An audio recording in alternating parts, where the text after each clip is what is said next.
Bueno, per a mi com a alcaldessa és tot un orgull i tot un honor el tindre a Carlet la trobada d'escoles en valencià, la 34 trobada d'escoles en valencià, i que a Carlet precisament fa 22 anys que la tinguérem. I ara la veritat és que per a nosaltres era un somni. Ho portàvem al programa electoral i, clar, portar la trobada a Carlet és tot un esdeveniment, és girar el poble del revés, és involucrar comerços, pares, mares, professorat, AMPEs, és involucrar el poble sencer, protecció civil, forces i coses de seguretat, tot, absolutament tot el poble se gira del revés. És un goig, la veritat, i un orgull. I estàvem parlant-ho abans, perquè diem, farà falta? Cal que continue la trobada d'escoles en valencià en un futur? Jo crec que sí, fa falta.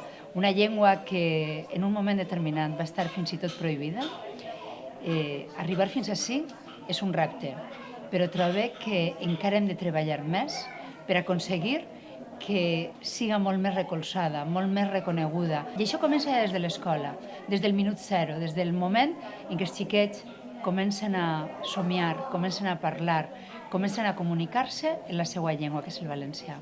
Esperem que el valencià mai torni a ser ni una llengua prohibida, ni una llengua discriminada, ni una llengua menyspreada.